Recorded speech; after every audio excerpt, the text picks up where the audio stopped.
Voilà, bonjour à tous et à toutes. Je suis très heureux d'être ici ce matin avec vous à Aurillac. Donc oui, je vais dire quelques mots de moi pour me présenter, pour que vous sachiez d'où je parle.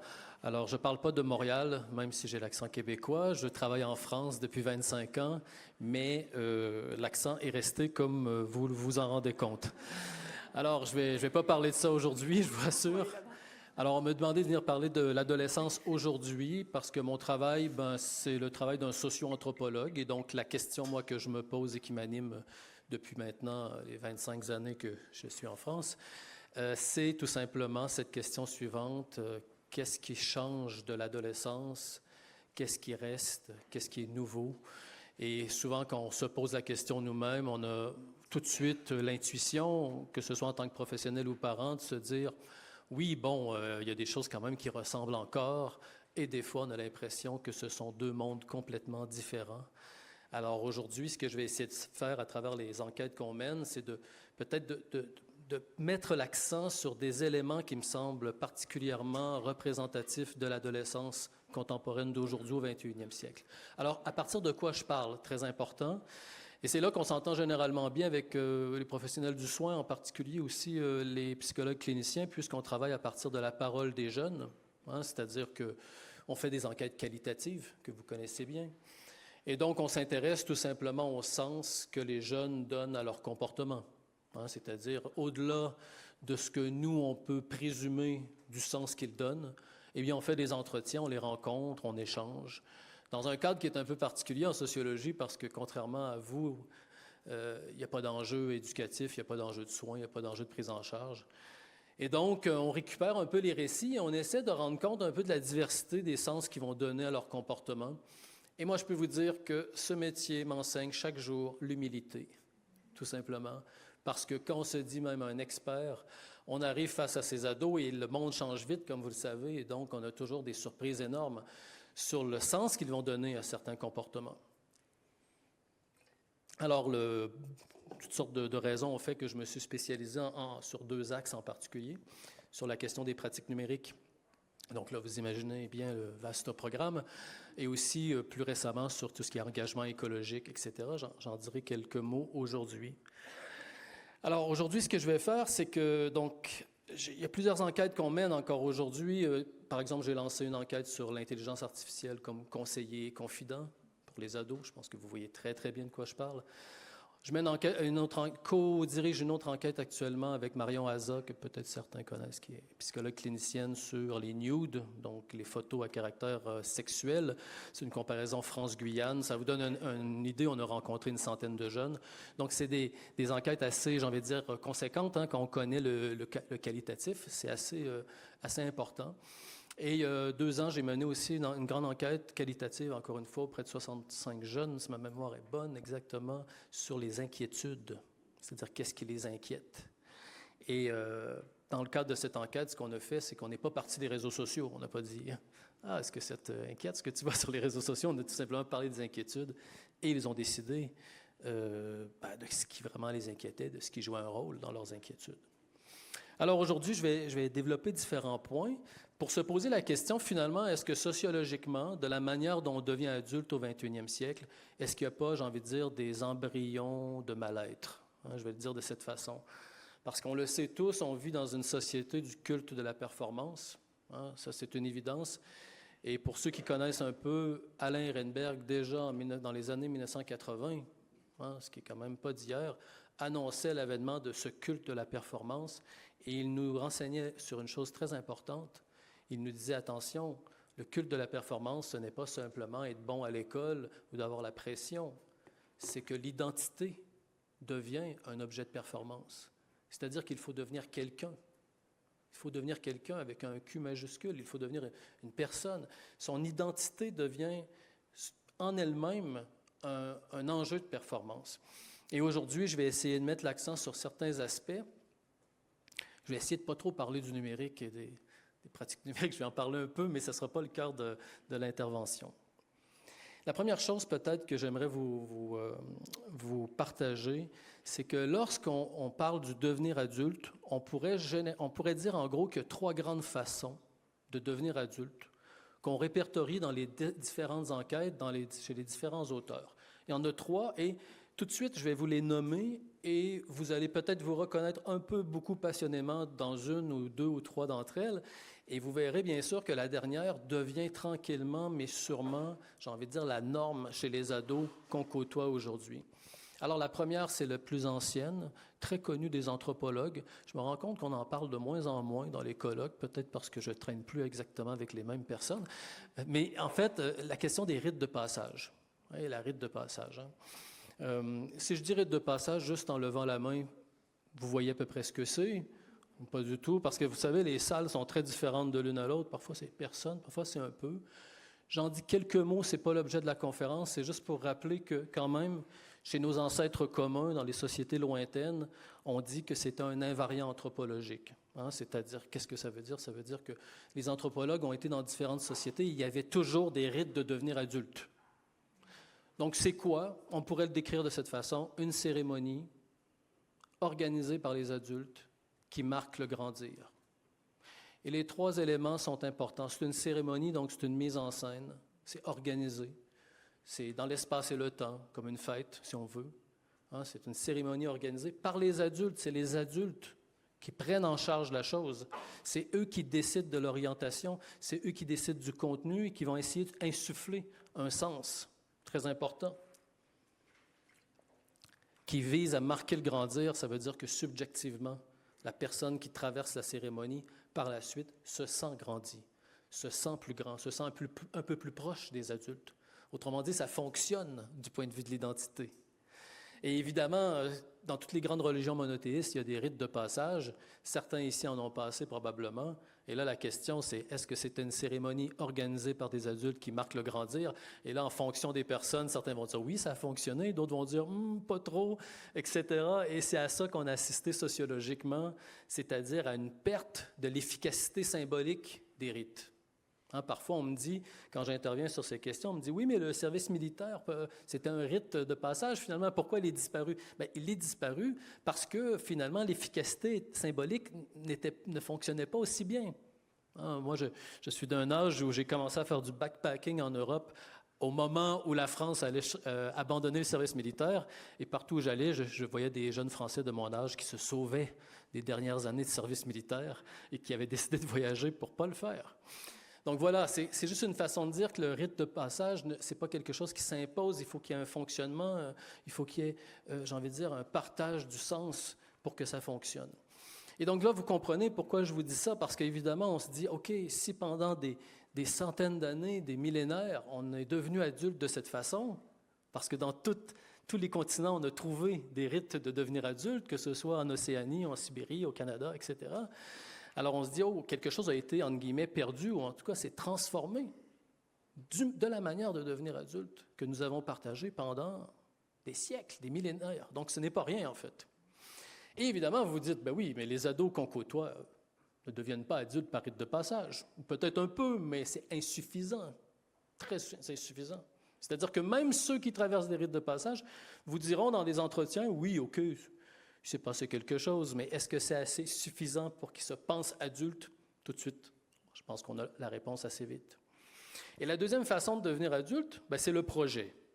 Mais attention, quand je dis projet ici, je pense le projet comme il y a 100 ans, c'est-à-dire, vous voyez, je ne prends aucun risque, hein, il y a 100 ans, c'est-à-dire le projet déterminé collectivement. C'est ces sociétés dans lesquelles on décide pour vous. C'est-à-dire le projet ne vous appartient pas. Si on vous dit devenir adulte, c'est fonder une famille, bien, la composition familiale vous est donnée.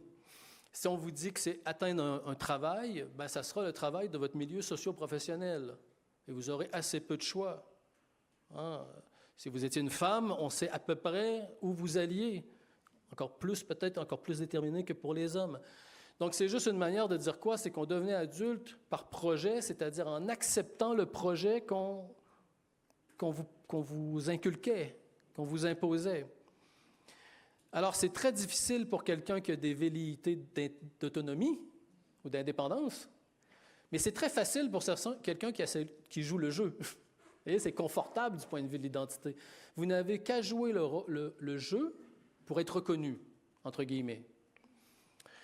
Et c'est là que la troisième modalité du devenir adulte, qui est apparu tranquillement, on va dire dans l'après-guerre, qui s'est développé probablement dans les années 80, qui a été théorisé dans les années 90, vient perturber tout ça parce que le mot-clé, c'est devenir adulte par l'expérimentation. Devenir adulte par expérimentation. Alors, qu'est-ce que ça veut dire concrètement? Ça veut dire qu'on serait face à des jeunes, on leur dit « deviens quelqu'un », donc le projet n'est plus nécessairement partagé par le groupe, on dit finalement tu peux créer ton projet.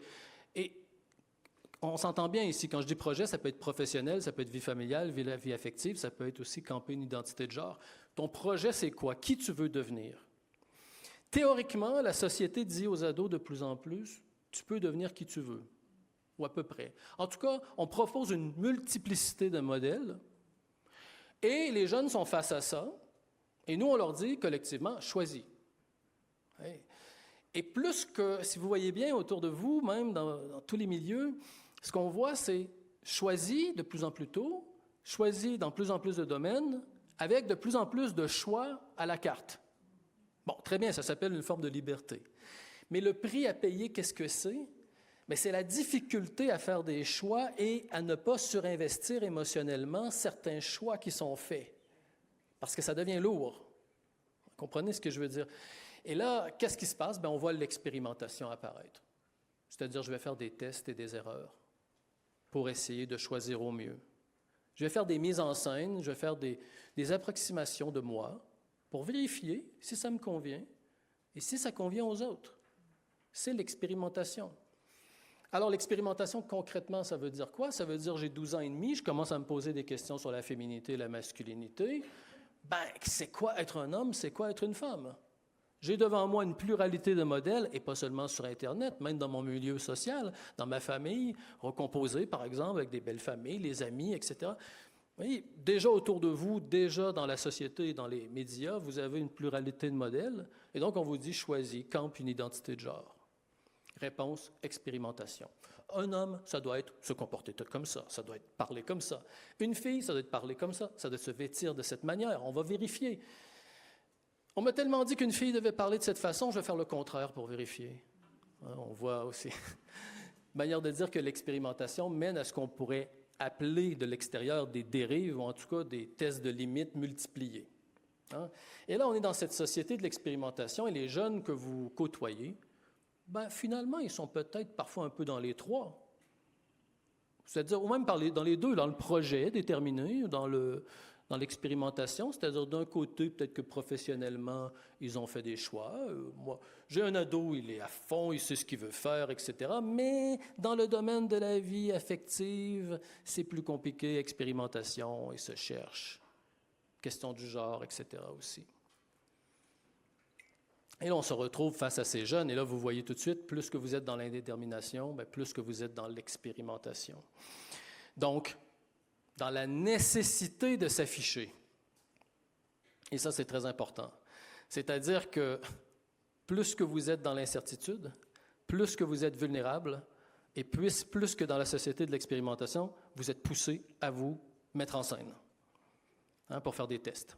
Comme j'aime à dire, une mise en scène, c'est une question, on le sait très bien, mais le problème, c'est que sociologiquement, les mises en scène se multiplient.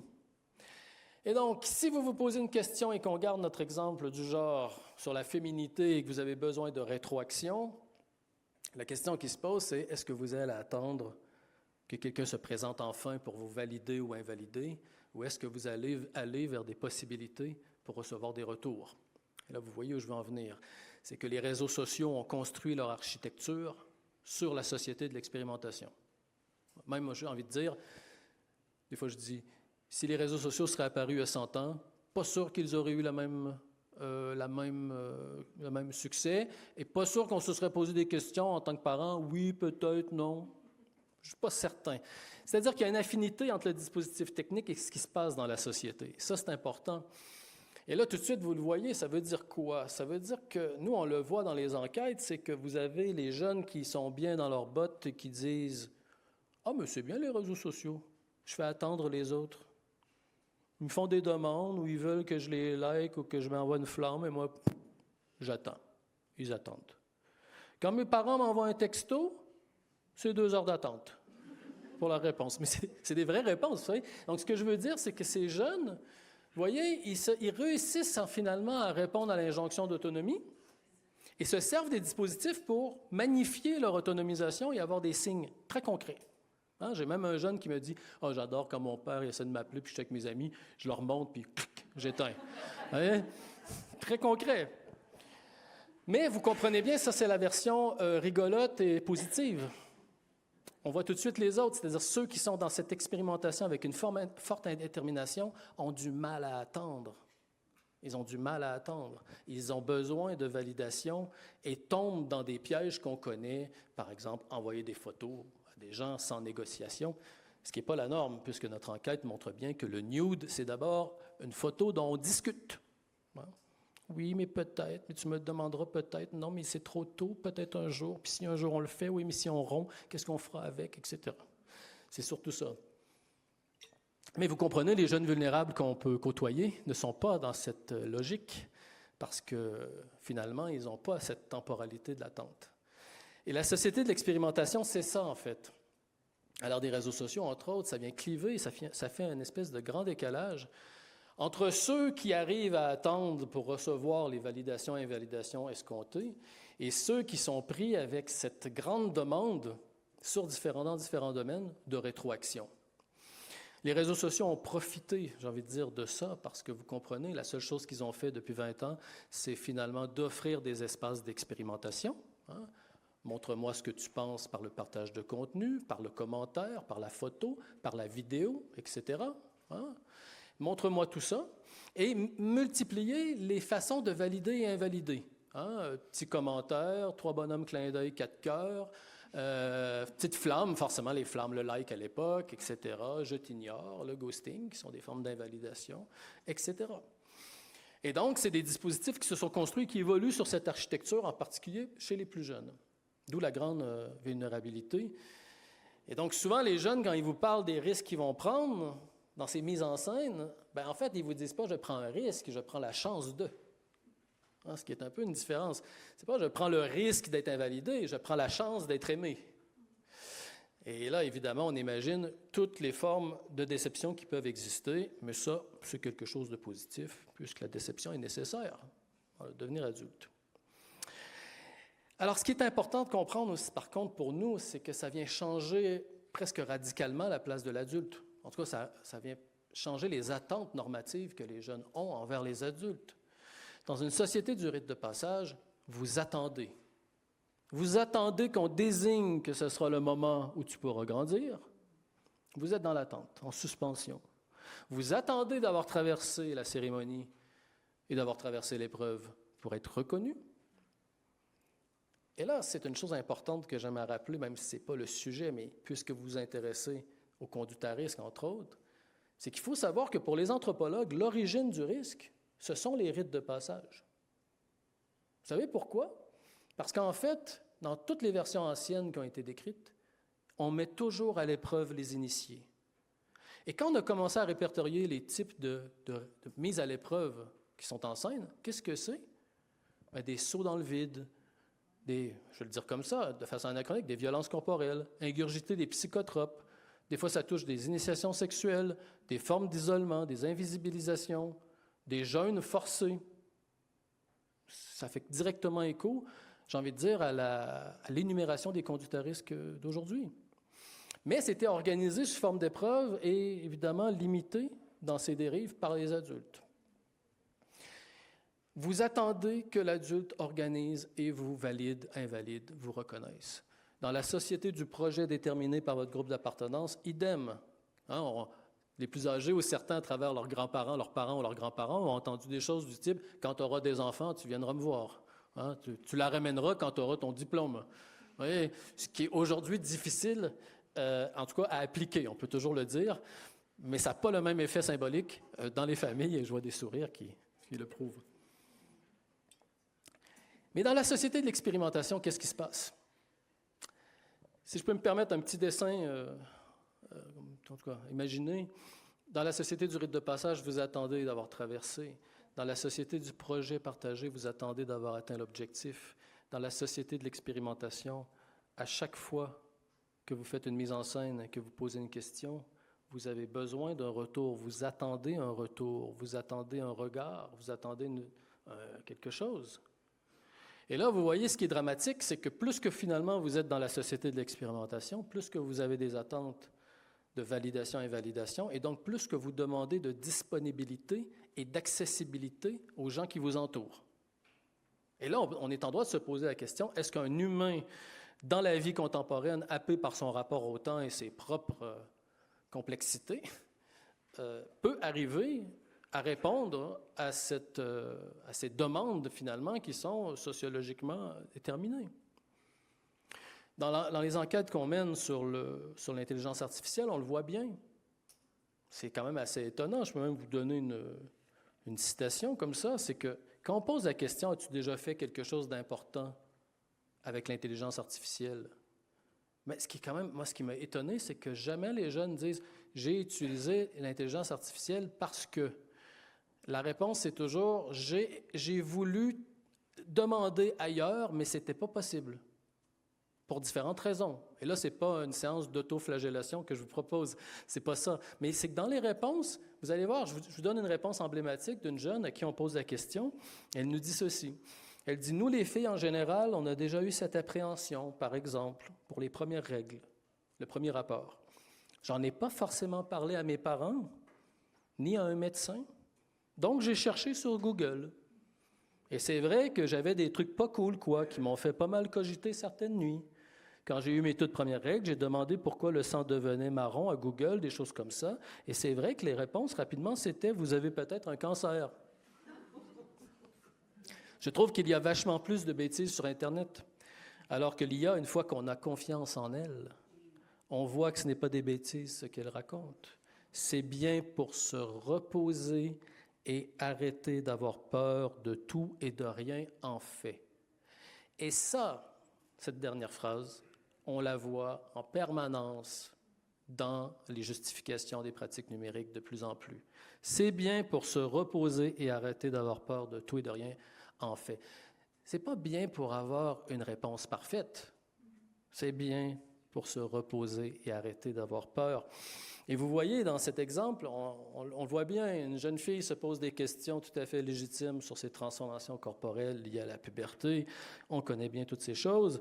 Et finalement, elle dit, j'en parle pas à mes parents ni à un médecin. Alors, évidemment, ici, on ne présage pas qu'est-ce qui est derrière. Hein? Ce n'est pas de dire que l'adulte est fautif, mais une chose est sûre, c'est qu'elle considère que ces sources d'information n'étaient pas à privilégier. Donc, il y a un questionnement déjà intéressant qu'on peut avoir. Et là, il nous révèle quelque chose de très important, c'est que la génération actuellement des 16-21 ont fait l'expérience massive de la sérendipité. Hein, la sérendipité, un mot qu'on a réintroduit dans le champ lexical du numérique pour dire ceci. Quand vous partez, que vous faites une recherche, vous avez une bonne intention, vous avez un objectif à atteindre. Mais vous avez des sites, et vous avez des propositions, et vous avez une pub, et vous avez un truc, et là vous déviez, et vous êtes attiré un peu, et vous revenez, et vous retournez, et parfois vous finissez sur un site qui n'avait rien à voir avec votre intention première. C'est la sérendipité. Ça, c'est le côté drôle et fun de la sérendipité, mais le côté moins drôle, c'est évidemment une génération de jeunes qui à peu près tous étaient confrontés à des images difficiles, des propos qu'ils ne voulaient pas lire, des choses auxquelles ils ne voulaient pas avoir accès. Et donc, dans la balance entre parents et professionnels, ici, non disponibles, non accessibles, sans jugement de valeur aucun, et expérience de sérendipité avec les moteurs de recherche, bien, l'IA apparaît comme une très bonne réponse. Plus qu'en plus, elle est toujours disponible. Hein? Et en plus, elle est empathique. Donc, dans ce confort qui est recherché. Mais c'est important de bien comprendre que ce n'est pas, en tout cas c'est ce qu'on voit dans l'enquête qu'on a commencé à mener, on commence à le voir, c'est que ce n'est pas le premier choix. Ce qui est quand même quelque chose de rassurant, je trouve, mais qui pose la question de cette guerre à la disponibilité dans la société de l'expérimentation. Plus qu'on est vulnérable, plus qu'on s'expose, plus qu'on a besoin de réponses, plus qu'on se tourne vers les dispositifs techniques et leur accessibilité.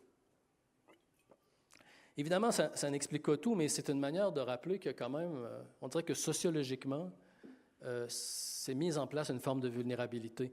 C'est-à-dire que je ne dis pas que l'expérimentation, c'est quelque chose de nouveau, hein, parce qu'on a pu le vivre aussi peut-être de différentes échelles. Mais ce qu'on voit, c'est qu'elle s'amplifie de plus en plus, qu'elle touche des domaines de l'existence, et l'exemple du genre assez récent qu'on discute de plus en plus semble assez emblématique de cette, j'ai envie de dire, développement de la société de l'expérimentation.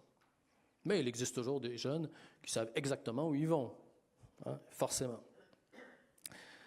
Le deuxième point important, c'est qu'on a mené donc une grande enquête sur les inquiétudes.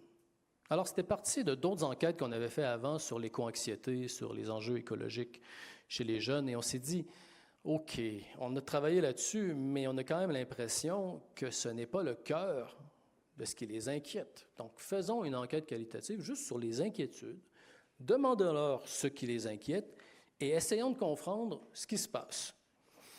Alors, qu'est-ce qui est ressorti de ça? Évidemment, je n'aurai pas la prétention de tout vous révéler de l'enquête, mais j'en profite pour faire une petite publicité. Grandir inquiet à l'ère des réseaux sociaux chez RS, très bon livre. Alors, je vais vous en dire quelques-uns, je vais vous donner envie d'aller plus loin. Il y a deux normes qui sont ressorties, et quand on y pense, c'est tellement logique en plus. La première chose, c'est qu'on nous a parlé de l'inquiétude comme quelque chose de normal. Moi, j'ai 16 ans. Ben, c'est normal d'être inquiet. Hein? L'inquiétude, c'est normal. Ben oui, franchement, tu vois le monde dans lequel on vit. J'ai 16 ans et demi, je commence à comprendre quand même comment ça fonctionne. Moi aussi, je vois les actualités. Les enjeux écologiques, c'est pas trop pris au sérieux. En plus, j'ai ma vie personnelle, il faut que je me projette, je me rends compte que c'est pas gagné. En plus, on nous dit que l'IA va détruire la moitié des boulots, etc. Ben, je serais un peu un bisounours si je n'étais pas inquiet. Et vous savez, en sociologie, on dit toujours ceci, quand vous êtes à l'extérieur de la norme, vous devez vous justifier. Hein? C'est une bonne façon de savoir si vous êtes dans la norme ou pas. Si vous êtes dans un repas de famille ou un repas entre amis et que, je ne sais pas, vous avez un comportement qui est à l'extérieur de la norme, vous allez devoir vous justifier. Ça peut être très banal, du type, tout le monde a vu sa série à la mode, et vous ne l'avez pas vu, mais pourquoi tu ne l'as pas vu? On vous dit pourquoi tu ne l'as pas vu. Vous voyez, c'est quand même assez marrant. Pourquoi tu ne l'as pas vu? Je n'ai pas le droit de ne pas voir une série. Quand vous êtes à l'extérieur de la norme, vous devez vous justifier. Et donc, ces jeunes, c'est ce qu'ils nous disaient. C'est de dire, mais dans le monde dans lequel on vit, si je n'étais pas inquiet, je devrais me justifier. Et qu'est-ce que je dirais à travers cette justification? Je dirais que je suis une personne qui n'est pas lucide. Je dirais aux autres que je n'ai rien compris du monde dans lequel on vit. Certains ajoutaient même, je dirais même que je dirais aux gens que je ne suis pas en train de devenir un adulte. Parce qu'au final, être adulte au 21e siècle, nous le disait de différentes façons, ben c'est finalement se rendre compte que ce monde est inquiétant. Et donc, ça devient la norme, une forme de banalisation, une normalisation de l'inquiétude qui était omniprésente et qui venait justifier, disons-le, certaines formes de quête d'information. C'est-à-dire que certains nous disaient, je me souviens de quelqu'un qui avait dit, oui, moi j'aime bien aller voir des vidéos d'abattoirs. Moi j'ai réagi à peu près comme vous. J'ai fait comme ça. Ah bon, des vidéos d'abattoirs, pourquoi? Ben, c'est la vraie vie, je ne suis pas dans un monde de bisounours. Vous voyez, c'est intéressant, c'est-à-dire qu'il y a un discours qui est quand même assez présent sur c'est normal d'être inquiet, il faut se confronter au réel, il faut se confronter à la société telle qu'elle est, et en plus avec un discours, les médias traditionnels nous cachent la vraie vérité, pas nécessairement dans une vision complotiste, mais juste dans le fait que les médias traditionnels ne vont pas lisser de leur avis, certaines nouvelles, certaines actualités, mais qu'en allant sur les réseaux sociaux et par différentes quêtes d'information, on va accéder à la vérité de l'image, en tout cas à quelque chose qui va être au plus près du réel. Mais ce qui est intéressant dans ces exemples, c'est que certains vont délibérément se confronter à des images difficiles qu'ils reconnaissent eux-mêmes comme étant psychiquement lourds à supporter, mais avec un discours arrière-plan en disant « ben oui, mais je ne suis pas un bisounours. » Oui. Donc l'inquiétude comme norme. Oui. Mais il y avait une autre norme qui venait s'ajouter à celle-ci, qui me semblait intéressante. C'est que, vous voyez, depuis le début, j'ai dit le culte de la performance, devenir quelqu'un. Mais tout ça, depuis les années 80, en sociologie, on va dire oui, c'est finalement maîtriser son destin. maîtriser sa vie. Et comme vous le savez, en prévention, il y a aussi quelque chose de l'ordre de maîtriser son corps, maîtriser les risques qu'on peut... Hein, on parle entre autres à un être qui se veut rationnel, et on sait que c'est plus compliqué que ça quand on fait de la prévention, forcément, mais théoriquement, on s'attaque à une personne rationnelle qui peut prendre des bons choix. Et là, on se rend compte qu'il y a une autre chose qui s'ajoute, c'est la nécessité de gérer son équilibre intérieur. Hein? C'est normal d'être inquiet, mais tu dois gérer ton équilibre intérieur. La tension qui se dessine. Et là, avec un discours chez certains que vous avez peut-être observé vous-même, avec un discours qui relève de, j'ai envie de dire, d'une lecture peut-être biaisée de ce que devrait être l'autonomie. C'est-à-dire que, je ne sais pas pour vous, mais pour moi, l'autonomie, c'est la capacité de mobiliser les ressources en présence, de façon à pouvoir faire des choix éclairés, etc. Mais là, pour certains jeunes, l'autonomie, c'est plus presque de l'indépendance, voire de l'autosuffisance.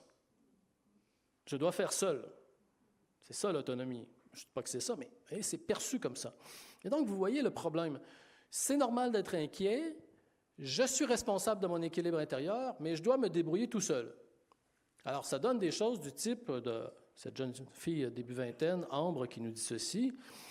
J'ai l'impression que ça me stresserait plus d'admettre que j'ai besoin de parler de mes inquiétudes. J'ai l'impression que ça me stresserait plus d'admettre que j'ai besoin d'en parler, de mes inquiétudes.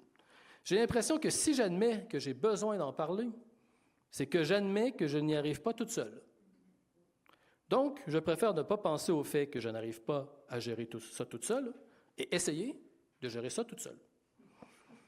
Par contre, une fois que c'est fait, je vais en discuter avec plaisir une fois que le problème sera réglé. Hein?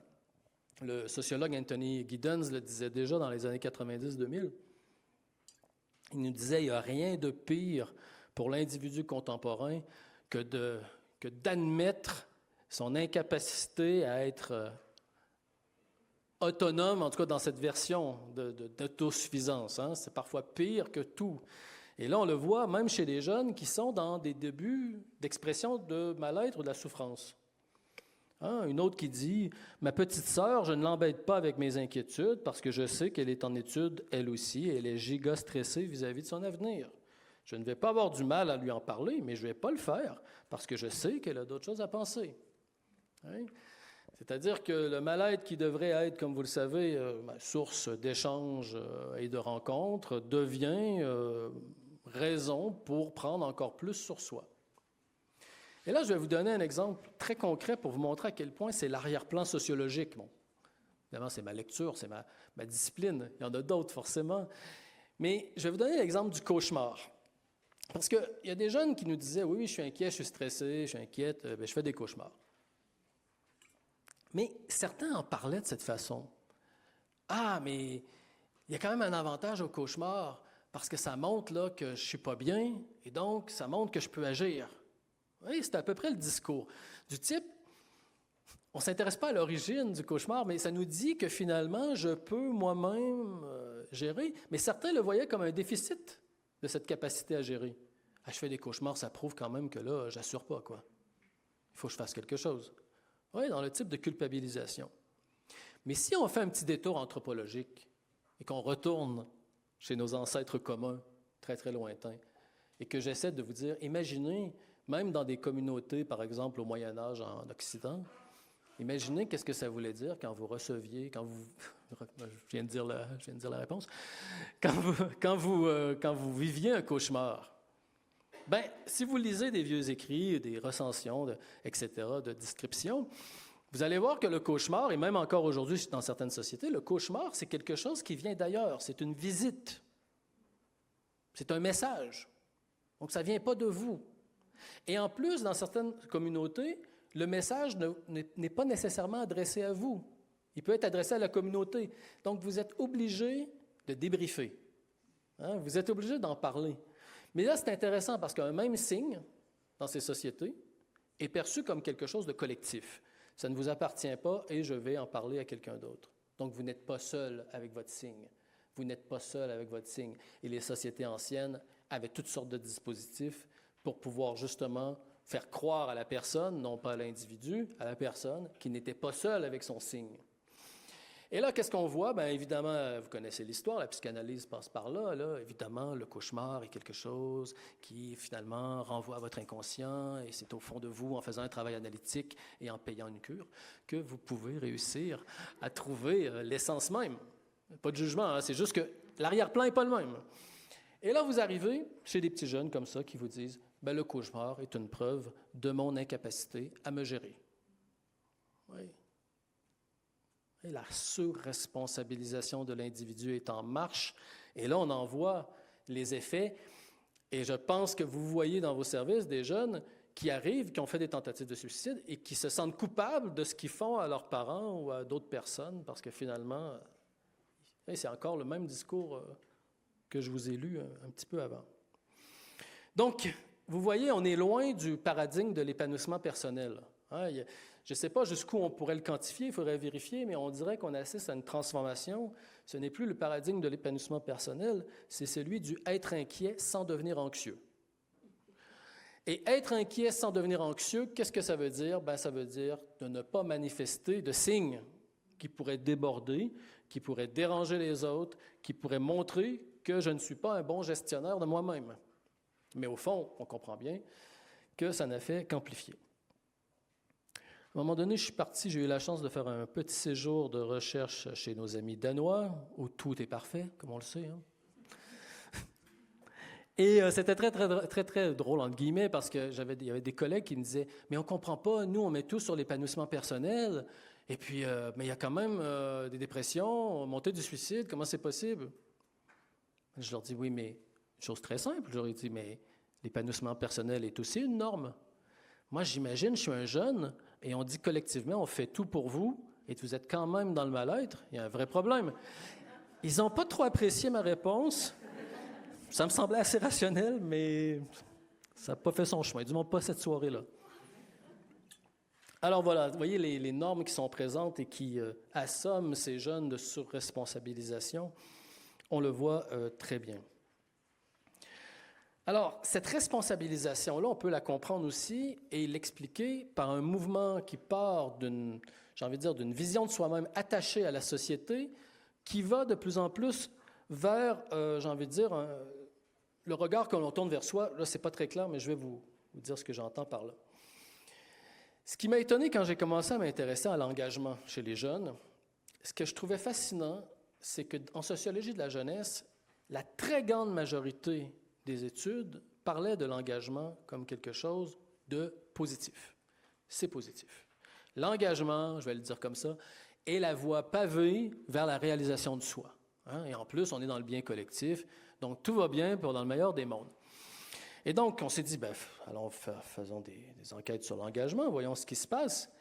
Et moi, ce qui m'a surtout surpris, c'est la souffrance des jeunes qui s'engageaient.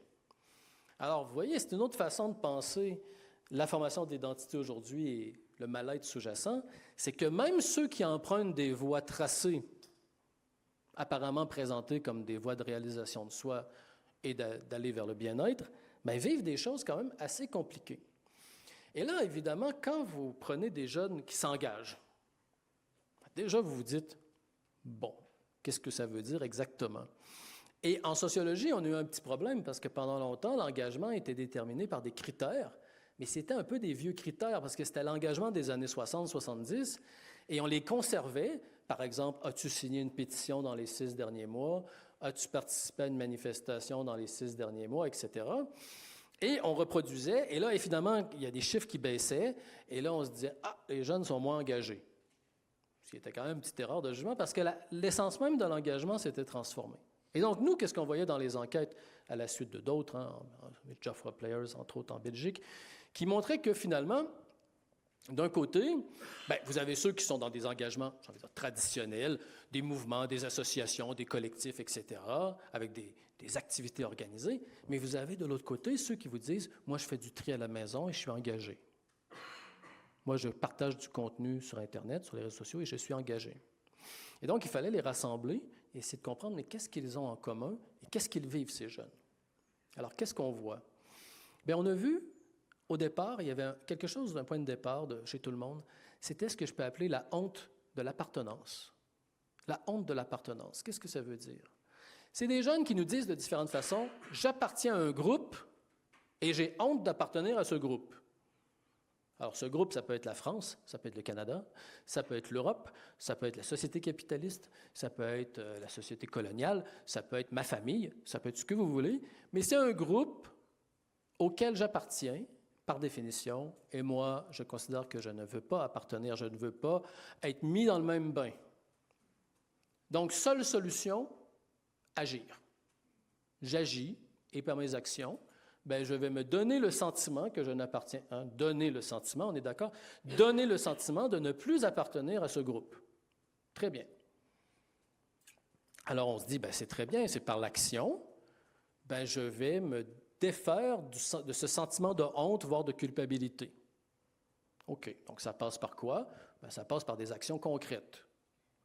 Mais là, évidemment, les actions concrètes doivent être faites dans un milieu à risque, parce que, je m'explique, si vous faites du tri chez vous alors que votre famille a toujours fait du tri, les jeunes vous disent, non, ce n'est pas de l'engagement. Mais si par contre, je vais voir le proviseur puis je l'embête en lui disant, je veux faire du tri à l'école alors qu'il n'y en a pas, là, mon engagement commence là. Donc, les jeunes nous parlaient toujours de ce moment où l'engagement, c'était s'exposer dans un milieu, dans un groupe, où ce n'était pas une norme, l'action proposée. Mais là, qu'est-ce qu'on a vu? C'est que la honte du départ ne disparaît pas. Elle se déplace. Parce que là, on nous parle de différentes façons de l'étiquette de la personne engagée. Restons sur l'exemple de l'écologie, mais ça s'applique à d'autres pour avoir fait le test avec des groupes féministes et autres. Vous êtes engagé en faveur de l'écologie, et là, vous vous débarrassez de la honte, parce que c'est bien, vous avez fait des actions, très bien, mais là, vous avez l'étiquette de l'écolo, et là, qu'est-ce qui se passe? Dans certains groupes d'appartenance, tout va bien, parce que c'est la norme. Mais dans d'autres, et les jeunes ont beaucoup de groupes d'appartenance, beaucoup plus que nous au même âge, et donc ils nous disent qu'ils ont toujours des groupes d'appartenance où ça fonctionne moins bien. Par exemple, du côté de ma mère, c'est bon, mais du côté de mon père, là, la famille se moque de moi. Et donc là, ils sont confrontés toujours à ça, en fait. Ils sont confrontés à cette espèce de stigmatisation d'étiquette de l'écolo. Et donc, ça passe par des moqueries, une nécessité de se justifier, parce qu'ils ne sont pas dans la norme, dans ces groupes. Ça peut passer par de l'hostilité, ça peut aller vers de la violence, et même sur les réseaux sociaux, des menaces. Et le spectre, ils le connaissent. Ils savent que le début de l'exposition peut mener à des formes de violence.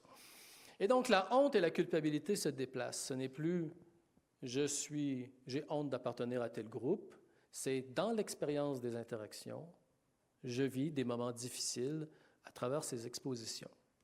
Alors, qu'est-ce qui se passe? Nous, qu'on s'est dit, c'est super, ils ont les réseaux sociaux. Moi, si j'avais eu 14 ans et engagé, j'aurais utilisé les réseaux sociaux. Oh, non. Gestion, non pas de l'image, mais des publics. C'est-à-dire, sur Insta, je vais le montrer, ou sur telle story, je vais montrer que je suis engagé, parce que mes amis du lycée ou du collège ne sont pas au courant. Comme ça, le lendemain, quand j'y vais, je ne suis pas obligé de me justifier sur mes incohérences apparentes dans la cour d'école. Parce que c'est une chose qu'on dit rarement.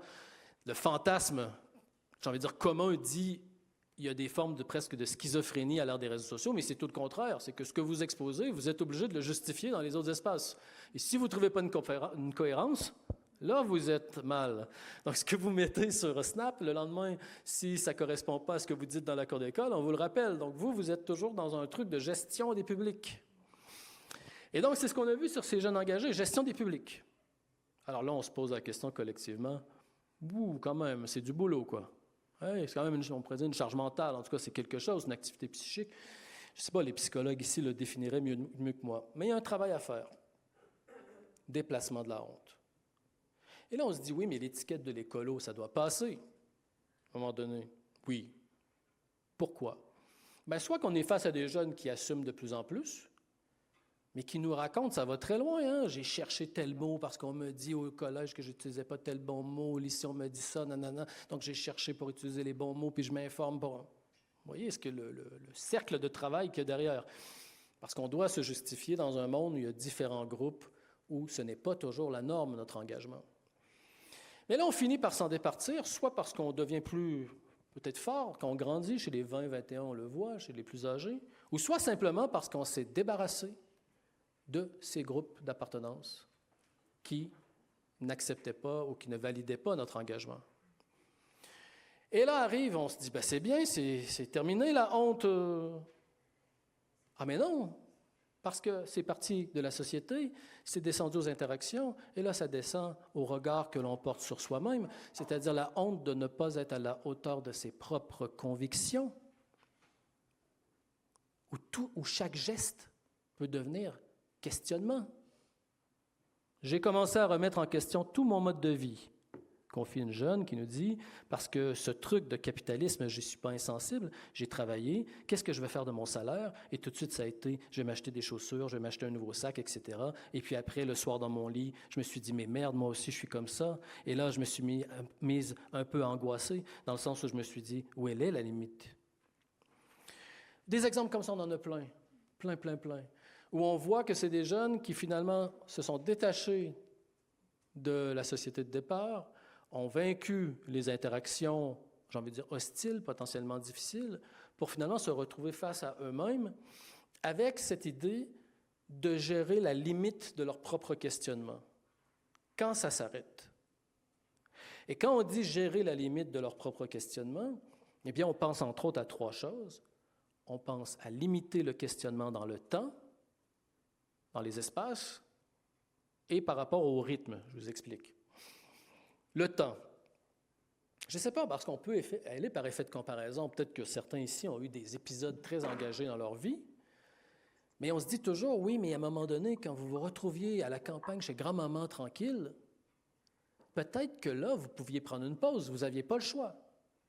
Mais le problème aujourd'hui dans une société connectée, c'est que vous pouvez continuer vos actions engagées par l'organisation, mais aussi par l'information. Parce qu'il y a quand même beaucoup de jeunes qui disent « s'informer, c'est s'engager ». Donc, théoriquement, dans un monde connecté, il n'y a pas de limite en dehors du fait que le jeune va se mettre lui-même des limites. Alors, quand on a 22 ans, on regarde, on voit que ça se passe quand même assez bien. Mais ceux qui ont 14 et 15 ans, qui commencent à rentrer dans la démarche, avec tout ce qu'on connaît de l'absolu à l'adolescence, pose la question de jusqu'où on peut aller. Et bien entendu, comme vous le savez mieux que moi, c'est quand le corps dit stop. Les espaces d'engagement. Là, c'est des jeunes, ça a été vu par Valérie Becquet, entre autres aussi, qui travaille à Paris, et qui nous dit, oui, il y a des multiplications des espaces d'engagement. Donc, c'est ceux, par exemple, qui vont faire partie de 4 associations et qui, là, le samedi après-midi, il y a 3 actions en même temps. Et là, qui vous expliquent comment ils vont courir de l'une à l'autre pour être dans les deux, ou qui vont se faire des visios avec les amis ou s'échanger des photos pour être un peu au courant de tout, avec une espèce de densification du temps. Et la question du rythme. Alors, comme plusieurs récits qu'on a obtenus, vous préparez une action. Par exemple, décrocher les portraits d'Emmanuel Macron dans les mairies. Ça fait des bons récits. Hein? Et là, on vous décrit l'intensité, parce que c'est J-12, J-12 mois, et puis J-6, et puis là, ça monte, et J-4, et puis là, ça monte en 1, etc. Et là, la veille, on vous raconte l'adrénaline, et le passage à l'acte, et puis après, voilà, et après, plus rien. Médias, plus rien. Et cette question du rythme est revenue très souvent chez ces jeunes aussi, sur comment on va finalement gérer tout ça. Alors, ce qui est intéressant, c'est le décalage qui peut apparaître entre, d'un côté, une vision collective qu'on peut avoir de l'engagement, par exemple, et puis de l'autre côté, ce qu'ils vont vraiment vivre de façon très, très concrète. Ce qui est marrant, c'est que des associations et des groupes ont déjà pensé ces choses-là, c'est-à-dire qu'ils ont déjà pensé à comment on peut justement gérer, j'ai envie de dire, cette difficulté de limite ou les effets finalement sur les jeunes concernés. Alors vous voyez, société de l'expérimentation, gestion des inquiétudes et sans devenir anxieux, et cette question de la responsabilisation de plus en plus des jeunes qui se retrouvent face à eux-mêmes, même quand c'est des voies apparemment tracées pour l'épanouissement personnel, comme l'engagement, parce qu'évidemment, en arrière-plan, il y a toute la contradiction du discours que nous portons tous sur « monte sur la scène ». Monte sur la scène. Et là, je vois le temps qui passe, donc il va falloir peut-être que je m'arrête bientôt. Mais je me dis ceci, c'est que c'est peut-être une des choses qu'on voit de plus en plus et qui recoupe ces différents points. C'est que de plus en plus, dans les entretiens, on le voit très bien, c'est que ce sont des discours du « les adultes nous invitent à monter sur la scène », mais qu'est-ce qui se passe au moment où on est sur la scène? Je dis autrement, les adultes nous invitent à aller vers eux, mais qu'est-ce qui se passe quand on arrive face à eux? Et là, c'est vraiment la question très, très, très ponctuelle de l'interaction. C'est-à-dire que beaucoup de jeunes disent « mais je n'y retournerai pas, parce que moi, j'ai eu le sentiment de ne pas avoir été écouté. » Je dis le sentiment, hein? Le sentiment. J'ai le sentiment d'avoir été méprisé. Je me souviendrai toujours d'un jeune qui, après une conférence de ce type, un jeune ado, il vient, il me dit « Moi, on m'a tanné pendant des mois pour faire partie du comité jeune politique. Le jour où on est arrivé devant, ben, j'ai vu des adultes sur leur téléphone portable rigoler un petit peu, etc. » Parce que ça aussi, ça rajoute de la pression aux jeunes, c'est que beaucoup ont le sentiment qu'ils, par défaut, ils ne sont pas crédibles. Mais vous comprenez, le problème, c'est que dans la société de l'expérimentation, les mots que nous, on a pu entendre à leur âge n'ont pas la même valeur. Et c'est ça la grande difficulté. C'est qu'à la limite, je ne sais pas, mais moi ou vous, quand on entendait « bon, on va jouer dehors, tu m'énerves », etc., pas sûr que dans une société de l'expérimentation, on cherche validation et invalidation, c'est reçu dans les mêmes termes. Et là, à mon avis, c'est l'achoppement finalement de tout ça, c'est que le micro-moment de l'interaction n'a jamais été aussi important. Et là, je vais terminer avec ça, c'est que c'est même pas l'accueil au sens large. C'est pratiquement le moment où on se regarde dans les yeux, parce que pendant longtemps, vous l'avez compris, le statut était suffisant. Et finalement, aujourd'hui, ben, c'est tout ce qui se joue dans l'interaction qui fait sens et qui réhabilite à la fois la parole des adultes, mais qui fait aussi que peut-être on va colmater les difficultés de cette société dans laquelle ils cherchent des réponses, mais surtout dans lesquelles, vous avez compris, mais on dirait dans lesquelles les questions se multiplient. Voilà, je m'arrêterai là-dessus. Je vous remercie pour votre attention.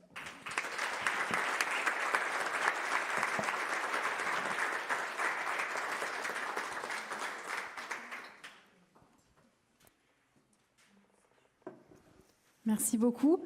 On a prévu du temps pour pouvoir échanger vos questions, vos remarques. Voilà, donc. Avec plaisir. Allez, souvent, c'est la première qui a du mal à se lancer, puis après, ça part en discussion. Moi, j'ai une remarque. Quand vous parliez des rites de passage organisés par les adultes, je ne sais pas pourquoi, j'ai repensé à ces fêtes de conscrits dans la Châtaigneraie, là. Et je me disais, on a encore des fêtes comme ça, organisées par des adultes, de passage, où même si on passe plus, les jeunes vont plus à l'armée, mais la fête des conscrits, elle est restée dans certains de nos villages, par exemple. Oui, tout à fait. Bien, en fait, c'est pour ça que je fais toujours attention. Je dis jamais ça a disparu, parce qu'on le sait que ça existe. Mais le problème, c'est l'efficacité symbolique. C'est que si vous posez la question, est-ce que ça t'a permis de te sentir grandi? Ils vont peut-être dire oui, mais ce qui se passe aujourd'hui, c'est que c'est la multiplication des expérimentations qui fait qu'on arrive à étayer un sentiment d'être adulte. C'est pour ça que vous demandez à quelqu'un de 24 ans, est-ce que tu es adulte? Ils font oui, là, quand même. Et là, on dit, depuis quand? Et là, ils cherchent, parce qu'il n'y a plus de moment définitif. Mais on le voit pour tous les passages.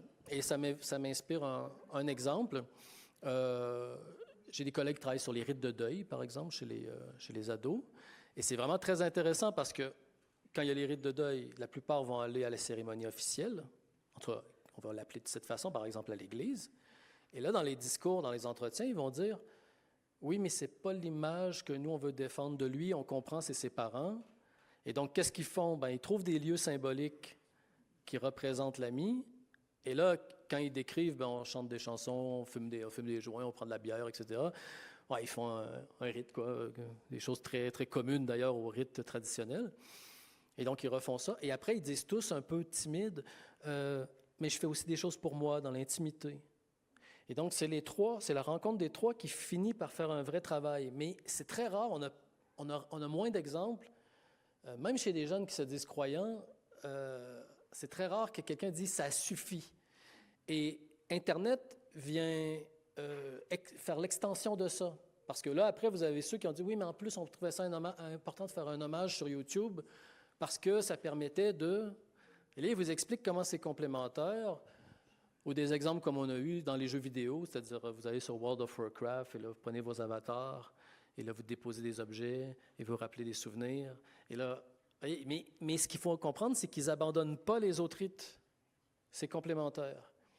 Et c'est ça qu'on voit surtout sur cette question des rites, c'est de questionner, mais quelle place ça prend. Et si ça fonctionne, les conscrits, comme vous dites ici, c'est probablement parce qu'il y a eu une forte adaptation dans laquelle les jeunes sont acteurs. Parce qu'on fait des terrains en Guyane et on rencontre des jeunes qui sont encore dans des sociétés beaucoup plus proches de la tradition, mais ils ont le même discours critique. Et ceux qui nous disent « oui, je vais le faire faire à ma fille ou à mon fils plus tard », vous expliquent comment ils vont réintroduire de l'individu, finalement, et de la participation des plus jeunes. Ce n'est pas le rite qui jette, c'est le fait qu'ils n'ont pas pu choisir et être acteurs comme on leur enseigne d'être dans la société. Et c'est surtout ça qu'on voit, en fait. Donc, ça veut dire quoi? Ça veut dire que le rite n'est pas nécessairement à proscrire et n'est pas banni par les jeunes, mais pour être en équation avec le monde qu'on leur présente, ben, il faut qu'ils soient acteurs pleinement de la mise en scène, j'ai envie de dire, ce qui n'était pas le cas avant, quoi.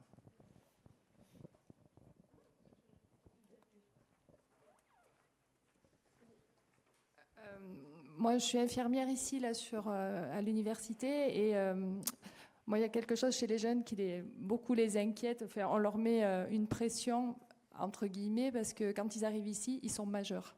Et alors ça, c'est à chaque fois, on leur dit, ils ont été soutenus par les parents, enfin, pendant des années, et ici, maintenant, voilà, le lendemain, ils sont majeurs et il faut qu'ils assument tout, en fait. Et ça, vraiment, c'est difficile pour eux. Enfin, moi, je le constate beaucoup, et souvent, il y a des jeunes qui s'occupent beaucoup aussi de leurs parents. Et beaucoup ont des histoires de vie très compliquées et ils doivent s'occuper de leurs parents. Donc là, on inverse. Et voilà. Donc moi, je trouve que cette majorité, en fait, enfin, nous, en tant qu'adultes, on a besoin aussi d'aide tout le temps. Enfin, moi, quand c'est dans l'inconnu, j'ai besoin aussi de m'appuyer sur… et là, on leur renvoie tout ça. Maintenant, t'es majeur. Oui, mais voilà, donc… par rapport à ça, est-ce que vous, enfin, je sais pas, est-ce que vous avez des… Vous voyez, dans l'exemple que vous donnez, je trouve que c'est une bonne illustration de ce que j'ai essayé de dire en conclusion sur l'interaction. Parce que le fait de dire à des jeunes « vous êtes majeurs » n'est pas un problème en soi. Mais de la manière dont on va le dire et le donner, là, ce que j'entends, c'est qu'eux, ils l'entendent comme « maintenant, vous ne pouvez plus compter sur certaines choses ». Ouais, ce qui est très violent. D'ailleurs, ceux qui travaillent en protection de l'enfance, on sait que c'est accentué parce que les dispositifs se terminent, etc. Bon. Donc, il y a une pression supplémentaire. Et là, la question, c'est ça, c'est qu'à la limite, j'ai envie de dire, ça pourrait être exactement la même chose. C'est-à-dire qu'il pourrait y avoir les mêmes types de soutien, la même façon, mais de la manière dont ça sera présenté, ça va jouer beaucoup sur comment ils vont le vivre. Parce que si vous entendez, maintenant vous êtes majeur, ça va avec ce que je vous ai lu tout à l'heure. Ben, ça veut dire que finalement, il faut que j'arrête de me plaindre, il faut que je… Hey. Donc, en fait, on est en train de fermer la porte à l'expression du mal-être, presque, et sans s'en rendre compte. Parce que nous, évidemment, si on le fait, on se dit, bon, là, on va leur donner un petit coup, puis on va les aider. Et, je veux dire, il n'y a pas de mauvaise intention. Mais la façon c'est parler, si on ne prend pas en considération, allez, sur cette question, entre autres, de l'expérimentation et du fait que, bon, ça arrivait à 18 ans, je pense que ça, c'est une évidence qu'on sait tous. On n'est pas à l'intérieur, on ne se sent pas adulte du tout. Bien, ce décalage peut être vécu avec une grande violence. Et j'irais même plus loin, c'est que tous ces petits discours nous décrédibilisent comme interlocuteurs potentiels. Et ça, il faut qu'on garde ça en tête. Vraiment, parce que moi, je ne suis pas, par exemple, un adepte du numérique. Hein, pas du tout. Je ne suis pas technophile, je ne suis pas technophobe non plus. Mais c'est quand même intéressant de voir les discours qu'on a font en sorte que les jeunes, après, ils vont dire, ben, on nous dit texto, on dit, oui, mais j'ai fait une bêtise, mais c'était sur une application. Pourquoi tu n'en as pas parlé à tes parents? Vous savez, une fois, il y a une jeune fille, elle me dit, ben, parce que mes parents m'avaient fait de la prévention. C'est une belle réponse, ça pique la curiosité, hein? J'ai dit, ben, tu peux m'expliquer? Elle me dit, ben oui, mais tu sais, il me faisait asseoir devant des documentaires, puis dire, regarde ce qui arrive à ces jeunes filles-là. Donc, elle le dit texto, elle a dit, je ne voulais pas avoir des ondes négatives par rapport à ça, c'était la seule chose de bien qui m'arrivait, la rencontre qu'elle avait eue avec un inconnu. Et là, vous voyez, c'est ça encore. Vous voyez, la question du discours. évidemment, on ne dira jamais aux jeunes, il n'y a aucun risque à l'heure du numérique. C'est bon, on le sait, il faut quand même, voilà. Mais de la manière dont c'est parlé, c'est compris comme, finalement, ne viens pas me voir, c'est un problème. Vous voyez? Et là, le problème, c'est que si vous faites bien les choses, votre voisin ne le fait peut-être pas bien, et les jeunes peuvent aussi vous mettre dans le groupe des adultes. Et sur le numérique, c'est un exemple parfait parce que j'ai l'impression que maintenant, les adultes, ils partent à -5 et il faut se réhabiliter pour leur dire, mais si t'arrive quelque chose, je vais t'écouter avant de te juger. Parce que c'est l'idée qu'ils se font. Je ne dis pas que c'est vrai, mais l'idée qu'ils se font est très présente. Et donc, ça fait que des jeunes font des bêtises, prennent des risques, ils veulent aller vers un adulte, mais s'interdisent de le faire.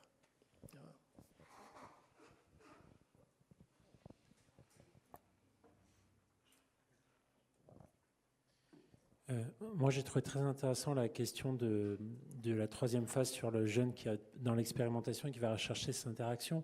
Et vous parlez de micro-interaction, parce que c'est ça qui est important pour eux. Pour moi, peut-être parce que la disponibilité de l'adulte dans la société actuelle, elle a beaucoup diminué vis-à-vis de ces interactions avec les jeunes. Quand vous parlez des sociétés de rite ou de passage, les adultes prenez le temps d'organiser ou d'accompagner les jeunes en amont du rite, pendant et après. Là, aujourd'hui, les adultes sont moins disponibles pour ça, pour plein de raisons différentes, parce qu'on est une société aussi qui s'individualise. Et du coup, je me posais la question sur comment on peut être vigilant en tant qu'adulte sur ces micro-interactions et comment on peut aider le jeune en lui envoyant des signes, positifs ou négatifs, pour lui montrer qu'on réagit à sa demande de retour. Oui. Déjà, j'ai envie de dire, quand on compare avec les sociétés anciennes de rite de passage, c'est surtout que c'est l'adulte qui décide du moment. Et là, le problème, en tout cas, c'est que ce ne sont plus les adultes qui décident du moment. Ce sont les jeunes qui décident et il faut être disponible à ce moment-là. Donc, ça complique déjà un petit peu les choses. Vous savez, je pense que ça part vraiment de l'expérience positive qu'on va avoir eue lorsqu'on a fait une demande. En tout cas, une demande au sens large, pas nécessairement pour tentative de suicide, mais ça part vraiment de là. Parce qu'ils ont en permanence les dispositifs techniques.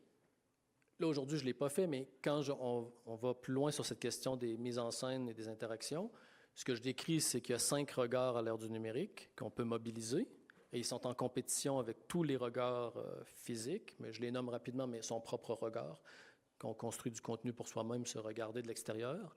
Un autre significatif, donc ça va être un ami proche, mais qu'on sollicite via les messageries. Il y a l'audience imaginée, donc là, c'est les stories élargies ou les murs, où là, il y a plein de gens qui nous regardent, mais on ne sait pas trop. Il y a les gens jamais rencontrés physiquement, donc les inconnus, entre guillemets, les gros, parce que bon, qu'on s'en sert aussi. Et l'intelligence artificielle maintenant. Et en fait, quand on fait des entretiens, ce qu'on se rend compte, c'est que ce n'est pas tant la disponibilité de l'adulte qui compte. Ça, c'est vrai pour ceux qui sont en grande souffrance, mais pour la plupart, c'est l'accessibilité, c'est-à-dire le sentiment d'accessibilité. Je vais le dire autrement. Si je considère que mon éducateur va m'écouter vendredi, je ne vais pas considérer, même si je vais sur les réseaux sociaux ou sur l'intelligence artificielle, considérer que la réponse est importante. Mais je vais me servir de la réponse pour pouvoir parler avec lui. Mais ça, c'est juste lié au fait que le lien de confiance a été tracé à travers des interactions positives. C'est pour ça que je ne suis pas convaincu que c'est juste une question de disponibilité. Parce que c'est ça le problème. Il faudrait qu'on soit H24 prêt. Mais les jeunes qui vont bien, en tout cas, ne fonctionnent pas comme ça. Par contre, j'imagine qu'il y a des gens en psychiatrie ici. Moi, on m'a retourné qu'il y avait des jeunes, des fois, qui pouvaient passer des nuits à parler avec ChatGPT, etc., dans des moments d'angoisse, des amis, collègues psychiatres. Et donc, là, on parle de disponibilité. Mais l'accessibilité, c'est autre chose.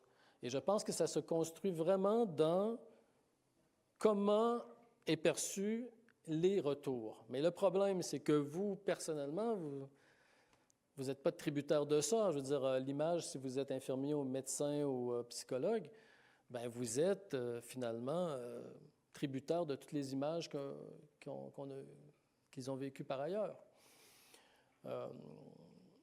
Voilà, donc, mais je pense qu'il y a un discours quand même général à avoir sur qu'est-ce qui se joue dans ces moments-là et de ne pas sous-estimer comment on crée, sans le vouloir, du point de vue des jeunes, des expériences de mépris. Parce que c'est ça. Moi je n'ai pas fait encore d'enquête sur les expériences de mépris, mais je pense que je vais m'y mettre bientôt. Parce que c'est ça qui ressort. Ils disent, oui, mais si j'y vais, ils vont faire ça. Mais pourquoi? Ah, mais un jour, j'ai dit, et il s'est passé ça. Donc, composer avec cette vulnérabilité extrême, ce qui n'est pas facile. Après, il y a des dispositifs qui essaient d'être plus disponibles, hein, les lignes d'écoute, les promeneurs du net, etc. Hein. Mais est-ce qu'ils vont avoir les deux, disponibilité et accessibilité? Vous voyez, ça, c'est les deux mots peut-être qu'il faut réussir à réconcilier, parce qu'on peut être disponible sans être accessible et être accessible sans être disponible, donc c'est un vrai problème. Est-ce que les jeunes qui font ces expériences de mépris, par exemple, je vais voir un adulte professionnel de l'accompagnement, peu importe, infirmier, travailleur social, et je fais une expérience de mépris, donc du coup, le jeune, il ne reviendra plus, peut-être jamais, vers les adultes. C'est possible, ça? Parce que, je me dis un peu ce qui nous rejoint aussi aujourd'hui, c'est parfois l'impression de ne pas voir les signes de mal-être, de la peur aussi, quand on est professionnel, de louper le jeune qui ne va pas bien. Et je me dis, ces expériences de mépris font peut-être que du coup, ils n'ont plus confiance en l'adulte, donc ils ne viennent plus vers nous. Et une expérience de mépris suffit à ce que le jeune ne viendra plus chercher de l'aide ici. Ouais. Mais je pense qu'il y a des gens qui ils doivent le faire, mais tu sais, la remise à zéro dans la rencontre. Moi, j'ai une expérience quand même d'intervention avant d'être devenu chercheur. Et je me souviens que quand on m'envoyait des jeunes qui avaient une mauvaise réputation, même dans le domaine de l'animation, on nous envoyait « Ah, non, prends-le parce que là, on ne peut plus. » Puis t'envoies. La première chose que je faisais, c'est que j'allais voir le jeune, je dis « C'est quoi ta réputation ici, tu penses, auprès des animateurs? » Puis là, il me dit il me disait, en gros, elle n'est pas bonne. Je dis, écoute, je fais quelque chose avec toi, moi, je repars à zéro, vraiment. Je fais comme si ça n'existait pas. OK? Tu as ta chance. Ça durait 30 secondes, hein? Mais je ne dis pas que ça règle tout, mais il faut trouver peut-être des façons de verbaliser qu'on laisse une chance ou qu'on ait autre chose que. Et je pense que certains le font, mais certains, au défaut, on le fait peut-être pas assez, ou je ne sais pas, mais une chose est sûre, c'est que si on part du principe que l'invalidation de l'adulte existe dans la tête de beaucoup de jeunes qu'on rencontre, bien, peut-être que c'est quelque chose à faire, à partager, même ceux qui le font déjà bien. Voyez, j'avais un exemple aussi sur la question du suicide, parce qu'il y a un jeune, quand on lui a demandé est-ce que tu as déjà fait quelque chose d'important avec l'IA, il nous parle de ceci. Je vais juste retrouver l'extrait parce qu'il est vraiment intéressant. Il dit, par exemple, si c'est une question assez personnelle où je ne trouve pas la personne, où je ne trouve pas la personne, il n'a pas trouvé la personne. Et je me dis que je vais lui poser pour avoir un avis rationnel, ChatGPT, un avis assez froid. Quand je pose la question à d'autres personnes, c'est un avis biaisé par des émotions, quoi. Et là, on se dit, c'est un peu dérangeant, mais attendez la suite. Et je me dis qu'avec l'IA, ça peut me permettre d'avoir un avis totalement différent de l'avis des autres. Là, l'intervieweuse a dit, tu te souviens d'un exemple de question que tu as pu lui poser? Ah, il faut que je réfléchisse. Elle dit, une thématique de question peut-être? Oui, des thématiques sur la mort ou le suicide, par exemple. Quand je demandais à mes potes, souvent ils ne voulaient pas répondre ou juste ils rigolaient. Donc je me suis dit, pourquoi pas poser ça à ChatGPT? Vous voyez, ça c'est représentatif de ce qu'on voit dans l'enquête jusqu'à maintenant sur l'IA. Là, ils sont disponibles, mais ils ne sont pas accessibles. En tout cas, pas sur sa thématique.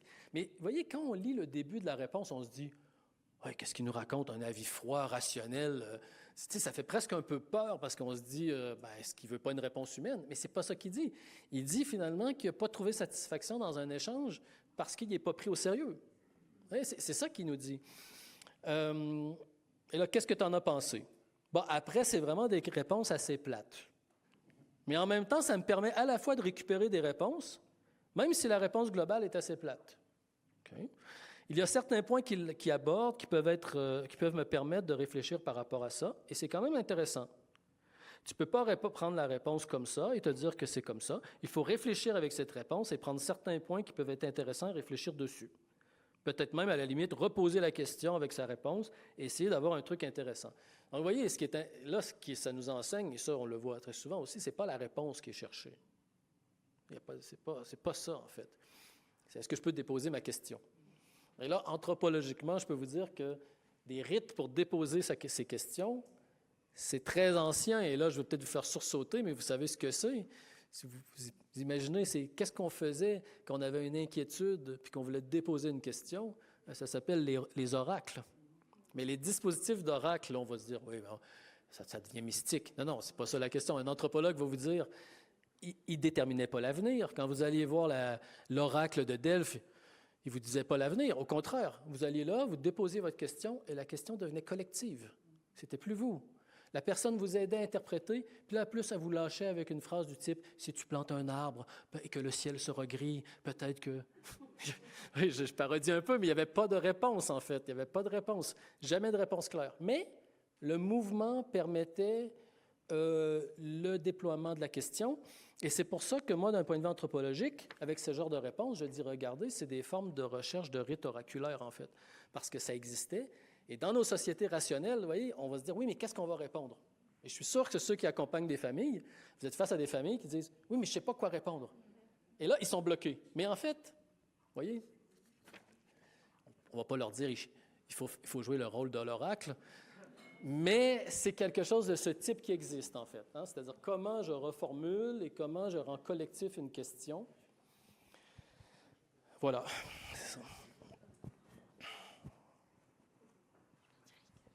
Oui, je voudrais demander par rapport à la disponibilité de l'adulte, parce que je pense aussi que le jeune, en autosuffisance, n'a pas envie d'aller demander à l'adulte. Tout à fait, bien sûr.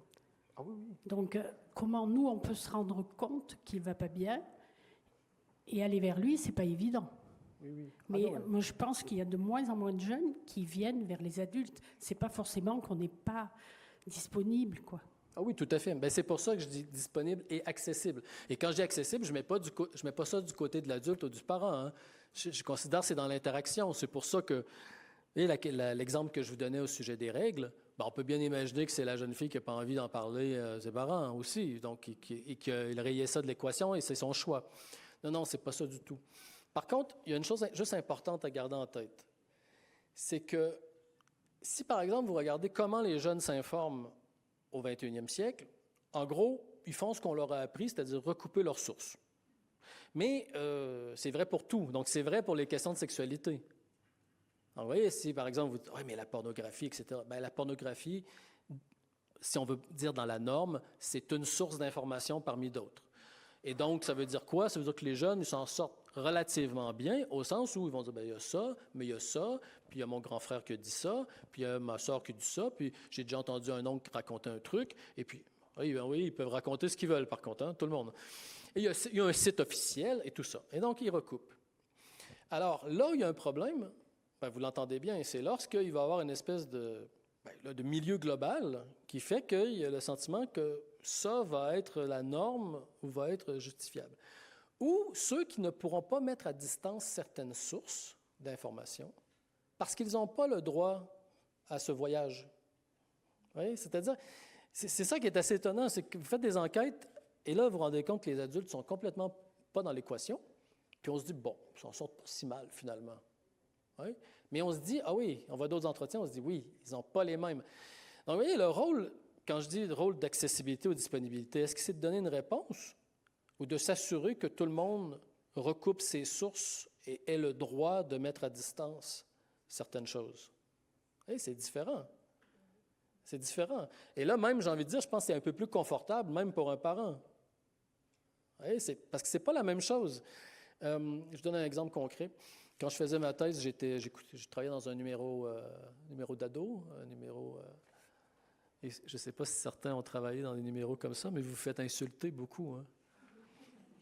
Et c'était très marrant parce que c'était à Strasbourg, puis on comparait avec nos collègues de Paris et de Montréal, et c'était la même chose. Intéressant. Même à Montréal, Paris, Strasbourg, même combat. Ouais, non, ils engueulent, raccrochent, je fais ça 3-4 fois, et là, ils vous posent une question choc. Alors, je laisse mes collègues psychologues analyser la situation, ça dépasse mon champ. Et là, il y a un jeune qui dit c'est vrai la pornographie? Voilà. Et voilà, là, le souci, c'est ça, c'est que si un jeune pose cette question, et beaucoup d'adultes vont faire Alors, peut-être qu'il faut jouer le rôle de l'oracle, vous voyez. Ouais, je lui ai dit, « Ah, mais quel genre de film t'aimes? » Il dit, finalement, il dit les films d'action, les films d'horreur. Est-ce que c'est vrai? Il y a des choses vraies, mais la plupart des choses, c'est pas vrai. Je dis, voilà. Et vous savez ce qu'il a fait? Il a dit, ah, OK. Raccroche. Hein, parce qu'on fait des métiers ingrats, n'oubliez pas. Hein. C'est quand même ingrat de travailler avec les ados, mais c'est valorisant, hein, on le sait aussi. Mais vous voyez, je donne cette anecdote, mais voilà, mais vous voyez, là, il y a quelque chose de l'ordre des représentations qu'ont les adultes de la réponse. Quand l'enquête sur l'engagement, j'en ai parlé un peu, on avait comparé les inquiétudes par rapport à l'écologie en France et au Sénégal. Okay? Au Sénégal, les jeunes engagés en faveur de l'écologie, ils le vivent, mais exposant mille. Je veux dire, il y a des jeunes, ils nous ont dit, regarde, notre école était là l'année passée, il n'y avait plus rien, rasé par l'eau. Donc, ce que je veux dire, c'est qu'ils... Mais quand ils nous parlaient de leur engagement, ça n'avait rien à voir avec ce qu'on voyait en France. Ils nous disaient, ah, mais c'est super, c'est l'occasion de parler avec les aînés, il y a des échanges, il y a des conseils. Ça n'avait rien à voir. Il y avait possibilité de faire circuler la question. En tout cas, ils le vivaient comme ça. Et en France, on disait la même chose qu'on aurait vu au Québec, je pense. Ah oui, mais on nous surresponsabilise, puis on nous dit que c'est nous qui devons sauver le monde. Oui. Vous voyez, la même chose, avec un contexte différent.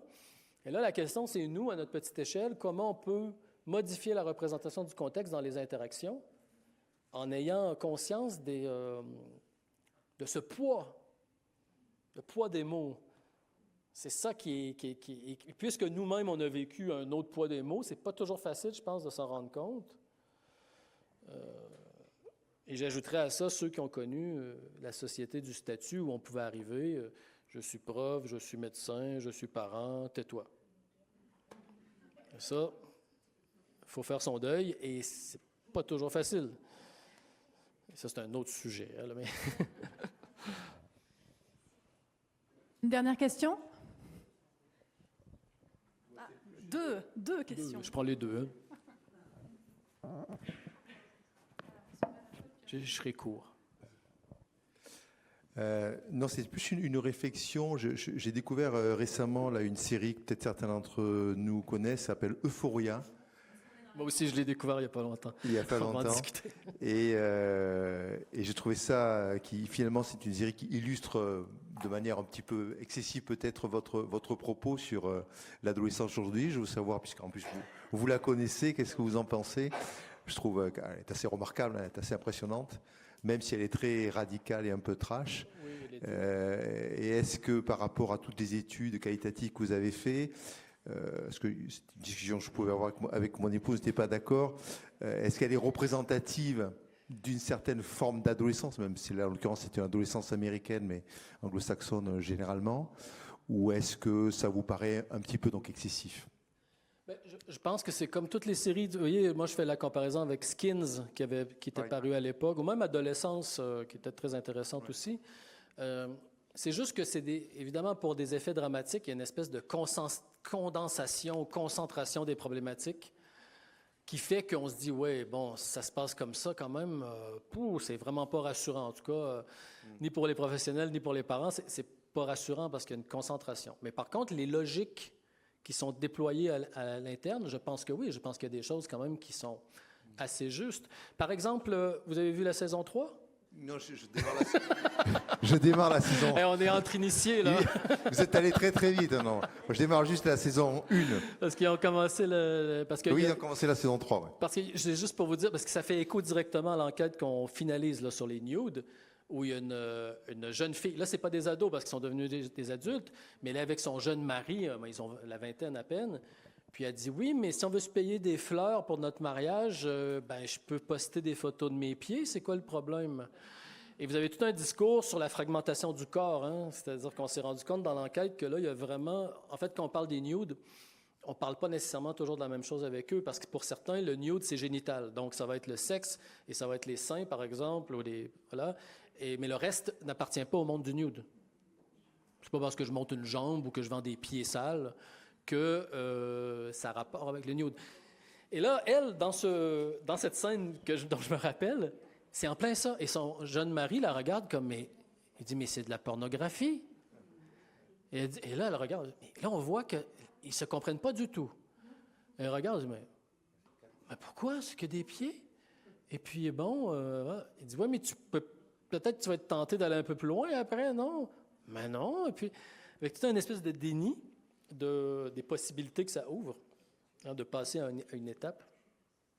Et puis sinon, par contre, moi, là, je donne mon avis, mais j'ai rarement vu l'addiction aux produits, aux psychotropes, de façon aussi, j'ai envie de dire, détaillée, précise, où on voit vraiment bien, à mon avis, ce qui est quelqu'un qui sombre vraiment dans la dépendance. Parce que là, on n'est pas dans le festif du tout. Hein. Et d'ailleurs, si vous rentrez dans cette série, j'espère que vous avez un peu le moral le soir, parce que c'est pas super... c'est pas super joyeux. Hein? T'es arrivé quelques soirs où j'ai dit on passe à autre chose. Parce que franchement... Merci. Je reviens sur votre phrase prononcée pendant votre exposé. Les adultes nous invitent à monter à la scène, mais quoi faire quand nous sommes sur la scène?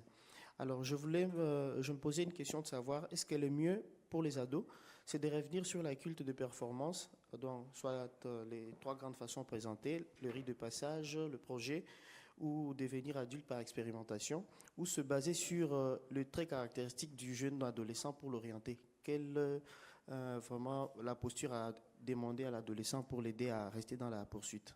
Merci. Merci.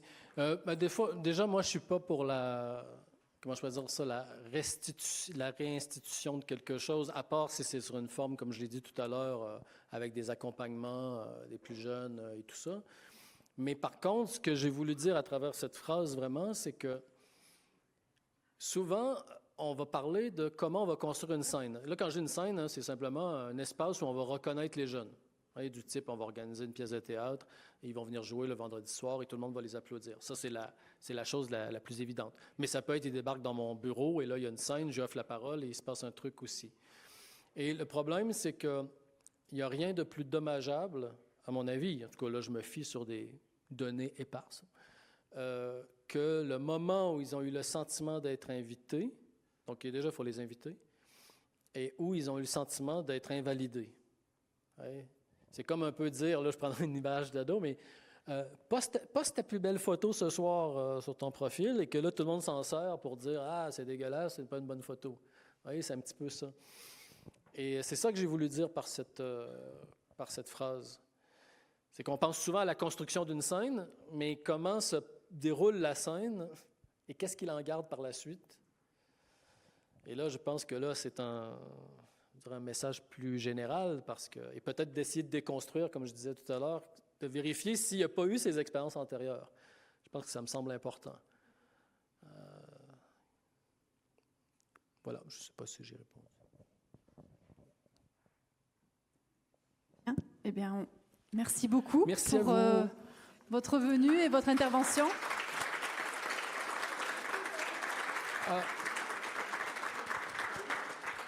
Je vais juste ajouter que vous pouvez évidemment me retrouver sur LinkedIn. Et vous pouvez aller voir aussi certains ouvrages qui ont été écrits, Grandir inquiet à l'ère des réseaux sociaux, La famille connectée chez RS, et le prochain en septembre, L'adolescence, un monde à découvrir, qui paraîtra toujours chez RS en septembre.